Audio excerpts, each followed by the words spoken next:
신 그리스도 예수라. 중보자 예수가 하나입니다. 왜 목자들이 성경의 학계에 엉터리. 그래서 이 바울의 고민은 중보라는 말로 도구라고 쓴 거예요. 이걸 오늘날 정확히 해석하면 중보적 기도 이렇게 돼. 중보 기도는 아니고 중보자, 중재자는 예수님 한 분이죠. 다 사기치는 거예요. 뭔 중보예요? 회개하세요. 중보적 기도. 틀립니까? 우리가 성경을 해석을 잘못하면 수천만 사람들이 지옥에 갈 수 있는 거예요. 두렵고 떨립니다. 도구의 원어적 의미는 엔큐크레이스, 어떤 제가 호쿠만 엔큐시스라고 되어 있더라고요. 접근, 인터뷰, 사회적 교제 등의 개념으로 사용되다가 타인을 위해 간구하는 걸 의미다. 신학 해석은 중보적 기도, 인터섹션이 맞습니다. 그래서 도구의 핵심 의미는 단순히 자신이나 자신의 필요를 위한 기도가 아니라 다른 사람을 위해 하나님께 나아가 간절히 아뢰는 기도입니다. 특히 다른 사람의 어려움, 필요 또는 구원을 위해 하나님께 직접으로 탄원하는 것을 뜻하는 것이죠. 그래서 일부에서는 중보기도보다는 중재기도 같은 뜻입니다. 바울 선생이 말한 사도 바울이 말한 첫째로 도구라는 명령 의미는 단순한 순서가 아니라 가장 중요하게 최우선적으로 한 뜻이죠. 바울은 목회 행정보다 조직의 개편보다 설계 능력보다 직분자를 세우는 일보다 먼저 기도, 그 중에서 도구를 먼저 하는 것이었습니다. 왜냐하면 도구 없는 교회는 결코 건강한 지도자를 세울 수 없기 때문입니다. 도구 없는 직분자는 교회 하나님의 흐름을 흘려보낼 수 없기 때문입니다.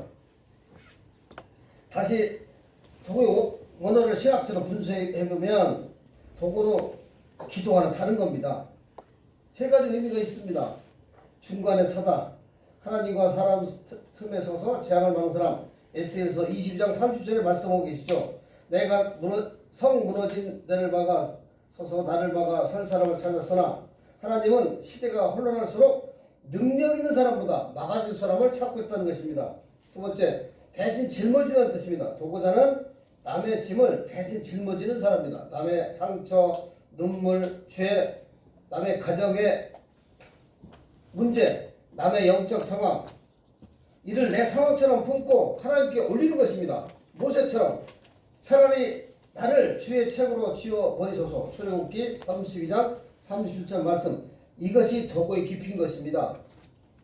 세 번째는 하나님의 마음을 끌어온다는 뜻입니다. 메디시라는 뜻인데 도구는 하나님의 뜻을 그 사람 삶에 끌어오는 기도입니다. 곧 영적 통로인 것이죠. 예수님의 중보사역이 바로 이런 것입니다.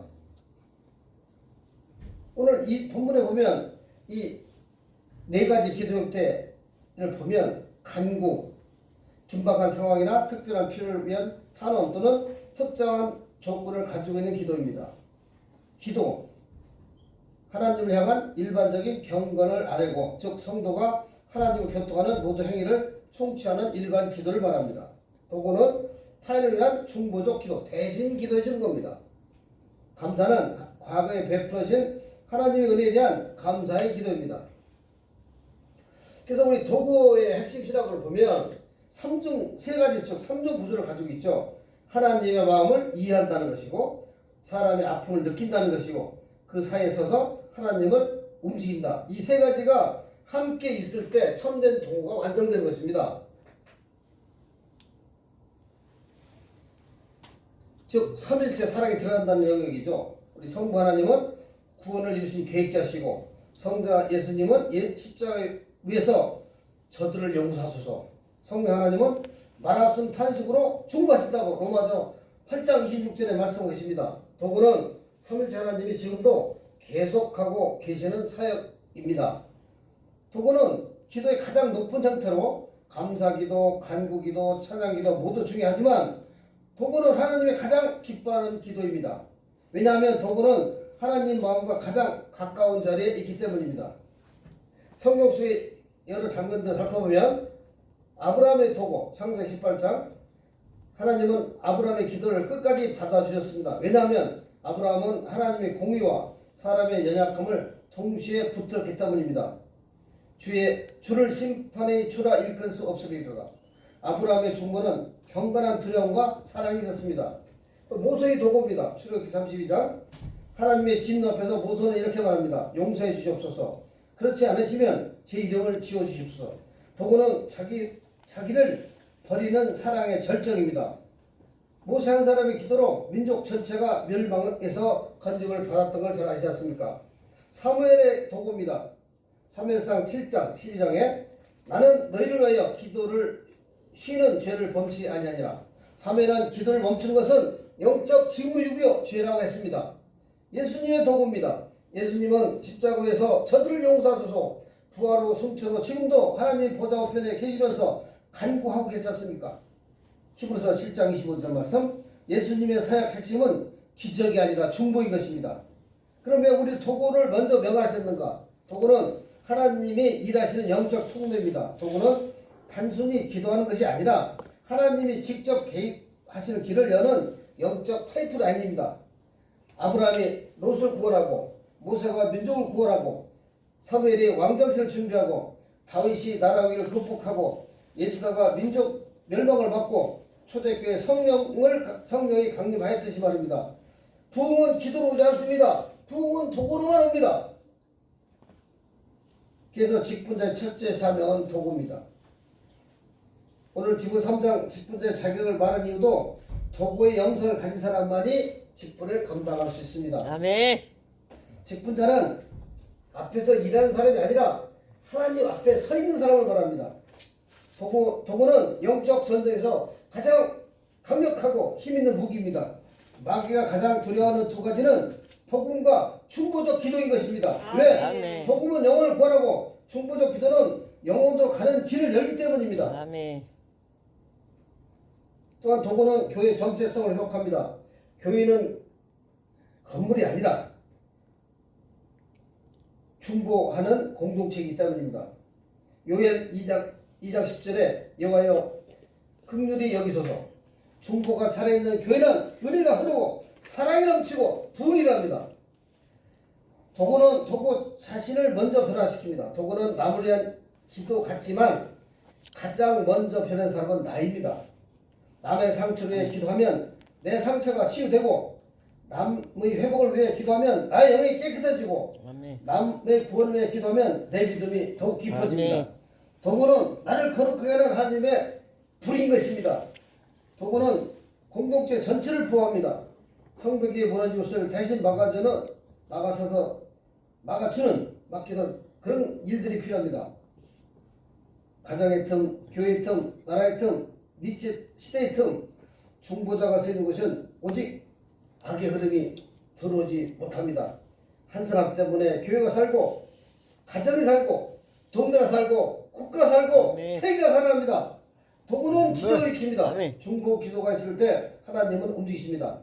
엘리야가 피가 3년 6개월 멈추고 다시 내리고 엘리사가 죽은 아이를 다시 살아나게 하고 바울과 신라의 옥문이 열리고 초대교회 성령이 강림하셨듯이 말입니다. 도구는 기적의 출발점입니다. 가정을 위한 중보기도, 배우자, 자녀, 부모의 도구는 가정 전체의 영적 환경을 바꾸게 됩니다. 교회를 위한 중보하는 교회는 갈등보다 사랑이 많고 비판보다 눈물이 많고 문제가 있어도 기도로 해결됩니다. 성경은 지도자를 위해 기도하라고 명령합니다. 중보는 정치보다 강하고 비판보다 깊고 해결보다 빠릅니다. 그래서 하나님은 한 사람을 찾으십니다. 막아서 줄 그 한 사람을 찾을 수는 없었다. 에스겔서 22장 3절 말씀. 우리 한번 생각해봐야 돼. 오늘 본문에 하나님과 사람 사이에 있는 기도의 자리, 도구. 오늘 바울 사도가 말한 우리는 기도 중에서 도구가 먼저 있는 걸 발견했습니다. 그런데 간구와 기도로 도구를 감사를 했는데 우리는 간구, 기도, 도구 감사. 오늘 간구와 기도와 도구 감사 어떤 것이 필요해? 답이었다고 볼 수도 있습니다. 우리 그럼 가인과 아벨의 비유를 보자고요. 가인은 자기 재산만 드렸고 아벨은 하나님 중심의 제사를 드렸습니다. 네 아우 아벨이 어디 있느냐? 도구하지 않는 신앙은 내 아우는 내가 지키니까 하는 태도입니다.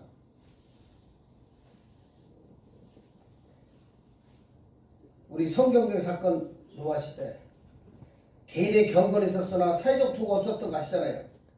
창세기 7장 23 말씀에 노아만 남았더라. 도구가 없으면 구원은 개인화되고 심판은 집단화되는 것입니다. 다윗을 비난한 사울의 신하들, 그러나 다윗은 사울을 위해 울었습니다. 임금들과 높은 주에 있는 모든 사람을 위하여. 디모데전서 2장 2절에 나오죠. 여호와께서 기름 부으신 자를 내게 치지 아니하시라. 사면상 24장 6절 말씀. 도구는 비판을 멈추게 하고 하나님의 주권을 인정하게 합니다. 즉 도구 없는 교회는 예배는 있으나 중보 없는 교회입니다. 그래서 도구는 하나님과 뜻과 연결된 것입니다. 하나님은 모든 사람이 구원을 받으며 진리를 아는 데 이르기를 원하노라. 2장 4절 말씀. 이것이 하나님의 뜻입니다. 도구는 상황 변화보다 영원 구원에 초점이 맞춰 있다는 것이죠. 중보자는 한 분이시니 우리는 예수 그리스도를 잘 알고 있습니다. 얼만큼 하시는지요? 예수께서 단번에 드린 제사, 그가 항상 살아계셔서 간구하십니다. 중보자도 한 분이시니 그리스도 예수라. 피 없이 중보가 불가합니다.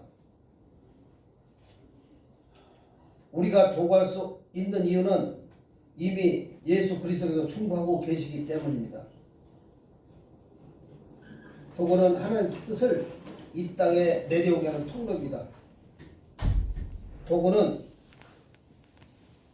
교회는 공동체가 되라는 뜻입니다. 거룩한 손을 들어 기도하기를 원하노라. 2장 8절 말씀. 도구 없는 예배는 장사는 성물이 된다는 것입니다. 디모데전서 3장은 자격 목록이 아니라 기도의 무게를 감당할 수 사람이 기준이 되었던 것입니다. 기도하기를 쉬는 죄를 여호와 앞에 결단코 범죄 아니하겠나이다. 3상 12장 23절 말씀. 도구하지 않는 자는 사무엘이 경고한 죄를 범하는 자입니다. 핏값을 내 손에 찾으리라. 도구는 선택이 아니라 직무 명령입니다. 도구는 은사가 아니라 사명인 것입니다. 우리는 회개해야 됩니다. 도구하지 않는 죄를 회개해야 됩니다. 어떤 것들이냐? 무관심의 죄, 침묵의 죄, 자기 중심적인 신앙. 성경에서 니네를 통한 도구의 요나의 거부, 하나님의 긍휼을 싫었죠. 어찌 내가 아끼지 않겠느냐. 요나서 4장 10절 말씀. 도구를 거부하면 하나님의 마음과 멀어진다는 것입니다. 베드로가 예수께서 돌이켜 베드로를 보시니 베드로의 부인 이후 회개의 주님 시선을 다시 만나게 됩니다. 우리는 누가복음 61절의 말씀을 잘 깊이 묵상해 봐야 합니다. 도구하는 교회에 나타나는 열매가 어떤 것인지를. 도구를 하면 평온과 질서, 고요하고 평안한 생활이 되고요. 거짓 가르침을 이길 수 있습니다. 금욕주의, 거짓 경건, 말씀과 기도로 거룩해진다는 것이죠. 초대교회처럼 교회는 힘써 기도하고, 그렇다면 도구는 불가능의 문을 열게 되는 것입니다. 도구는 자기 회복의 열쇠가 된다는 것입니다. 결론을 맺겠습니다. 도구는 교회의 숨결입니다. 도구는 예수님의 사역에 동참하는 것입니다. 도구는 이 시대의 교회의 마지막 무기입니다. 결단해봅시다. 주여, 이 시대의 도구자가 되게 하소서. 도구는 하나님과 사람 사이에 서서 심판을 긍휼을 바꾸는 기도입니다. 아멘. 여기까지. 아멘. 할렐루야. 오늘 강창렬 교수님 강의 잘 들었습니다. 할렐루야.